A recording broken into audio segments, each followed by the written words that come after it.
শুভ সকাল বন্ধুরা।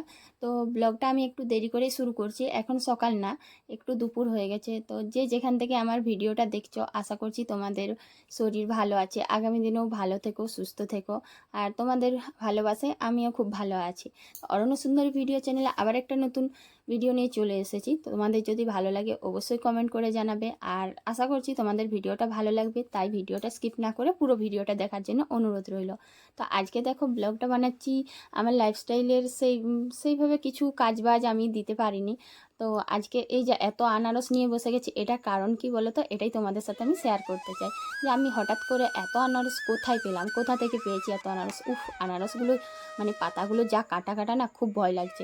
মানে হঠাৎ করে কাঁটাগুলো হাতের মধ্যে ঢুকে যাচ্ছে। আর এত আনারস কোথায় পেয়েছি বলো তো বন্ধুরা, এত আনারস পেয়েছে আমাদের বাগানে। মানে আমাদের বাগানে এবছর এত আনারস হয়েছিল বলার নেই। এই যে দেখছো না বন্ধুরা, এতগুলো আনারস নিয়ে বসে আছি, এর ডবল আনারস হয়েছিল। তো পাড়ায় সবাইকে দিতে হয়েছে, আত্মীয় স্বজনদের দিয়েছি। আর এই যে হাতের আনারসটা দেখছো না, এটা থেকে দারুণ গন্ধ উঠছিল। আনারসের গন্ধ এত সুন্দর লাগে না, আর খেতেও বেশ সুন্দর লাগে। তো কারা কারা আনারস খেতে ভালোবাসো অবশ্যই কমেন্ট করে জানাবে। আর যারা খেতে ভালোবাসো তারা অবশ্যই আমাদের বাড়ি চলে এসো, আনারস খেয়ে যাবে। আর আনারসগুলো ভালো করে তোমাদের সাথে একটু ভিডিওটা করে দিলাম। আর এত আনারস রাস্তার মধ্যে ফেলে দিয়েছে, তারপরে এগুলো তো গোছ করতে টাইম লাগবে, সেই জন্য রান্নাটাও আগে শেষ করে নিচ্ছি, যে রান্না করার পরে ওইগুলো গুছিয়ে রাখবো। আর আজকে রান্না তো করেছিলাম ভেন্ডি ভাজা, কাঁকরোল ভাজা, মাছের তরকারি। আর মা একটা রেসিপি করবেন, সেটা হচ্ছে আলতি মাছের তরকারি। তোমরা আলতি মাছের তরকারিটা নিশ্চয়ই শুনেছো, ওটা কিন্তু খুব ভালো লাগে। এবার মা ওই তরকারিটা করছিলেন, তো আমাকে বললেন যে আনারসগুলো ভালো করে গুছিয়ে নাও, কারণ কোনটা দাগি, কোনটা পচা, বা কোনটা কীরকম আছে, কাঁচা পাকা এরকম। সেই জন্য আমি দেখে দেখে নিচ্ছিলাম। তো কিছু কিছু কাঁচা আনারসও না তুলে দিয়েছিল। তার কারণ কি বলো তো বন্ধুরা, মানে আমাদের বাগানে না এত ইঁদুর আছে বলার নেই। ভালো ভালো আনারসগুলো পেকে যাচ্ছে, কাঁচা আছে, সবগুলোই কামড়ে খেয়ে নিচ্ছে। আর এই যে আমার হাতে ছোট্ট আনারসটা দেখলে না, এটা দেখে তো আমার খুব হাসি পাচ্ছিল, মানে এইটুকু আনারসটা। আর কি বলতো, মানে যতগুলো আনারস আছে সবগুলোই যে ভালো তা না, একটা না পচা বেরিয়েছিল, মানে ওই গোড়াটাতে একটু একটু পচা ভাবছিল। তো সেটা আলাদা করতে গিয়ে আমি ওটার সঙ্গেই রেখে দিয়েছি। তো ট্রেতে যে রেখে দিলাম, এরপর ধরো ওই পাকাটার সঙ্গে, পাকা আনারসের মানে যে পচাটা রয়েছে সেটার সঙ্গে বাকিগুলোও তো পচে যাবে। তো সেটা আবার আলাদা করার জন্য সবগুলো নিচে নামিয়ে একবার দেখলাম, তারপর আলাদা করেছি। এই যে দুটো, একটা একটু দাগ রয়েছে, একটা পচা। এখন আমি এই দুটো থেকে দেখবো যে কোনটা ভালো আর কোনটা খারাপ। আর যদি ভালো না থাকে দুটোই ফেলে দিতে হবে।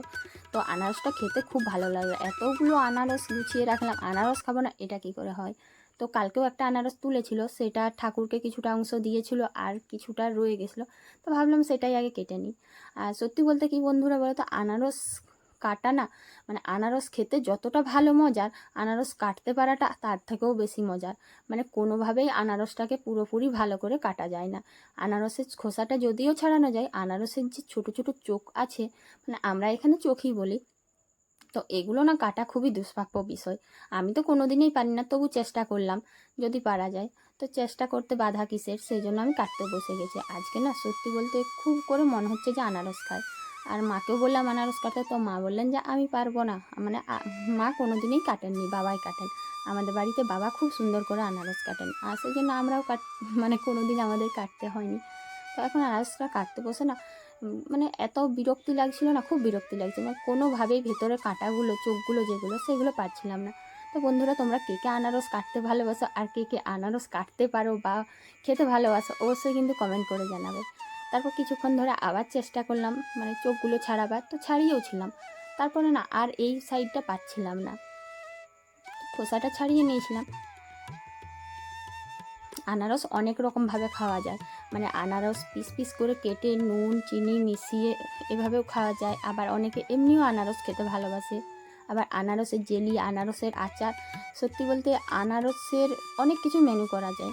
আর আনারস সবথেকে বেশি ভালো লাগে নুন চিনি মাখিয়ে খেতে।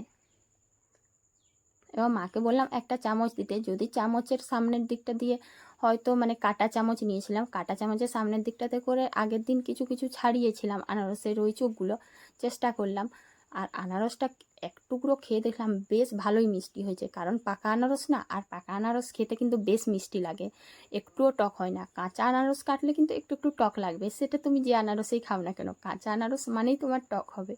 আমি পাকা আনারসটা কেটেছিলাম, আর কোনোভাবেই যেহেতু কাটতে পারলাম না, তাই বিরক্তি হয়ে রেখে দিয়েছি। এখন বাবা এসেছেন, বললেন যে আমি কেটে দিচ্ছি।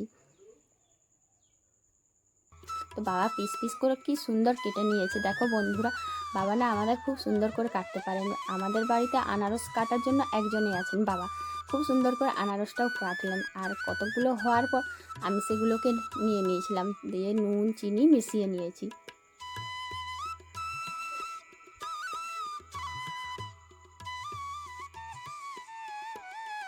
এই যে বন্ধুরা, নুন চিনি মিশিয়ে রেখে দিয়েছিলাম, কিন্তু এক পিস খেয়ে দেখলাম খুব একটা ভালো টেস্ট আসছে না, মানে কম কম করে দিয়েছিলাম। তারপর আরেকটু বেশি করে নুন আর চিনি মিশিয়ে দিয়েছি, আর মিশিয়ে করে বেশ কিছুক্ষণ করে ধরে মাখালাম, কারণ ওপর থেকে ছড়িয়ে দিলে জল জল টাইপের হয়ে যাবে, তাই ভালো করে সবগুলো মিশিয়ে দিচ্ছি। আর এটা মাখিয়ে রেখে দেবো, বিকেলে সবাই খাবো, কারণ এখন ভাত খাওয়ার আগে খেয়ে নিলে তারপর আর অন্য কিছু খাবার খেতে পারবো না, অ্যাসিডও হয়ে যেতে পারে। আর এইদিকে দেখো মা কি করেছিলেন, এটা পরের দিনের ভিডিও, মা আনারসের জেলি বানিয়ে ফ্রিজে রেখে দিয়েছিলেন ঠান্ডা করে। তো বন্ধুরা, এই জেলিটা খেতে কীরকম হয়েছে, দারুণ। তোমরা যদি খেতে চাও অবশ্যই আমাদের বাড়ি আসতে পারো। আর ব্লগটা আজকে এই পর্যন্তই রাখলাম। তোমাদের যদি আমার ভিডিও ভালো লাগে অবশ্যই লাইক কমেন্ট শেয়ার করে দিও।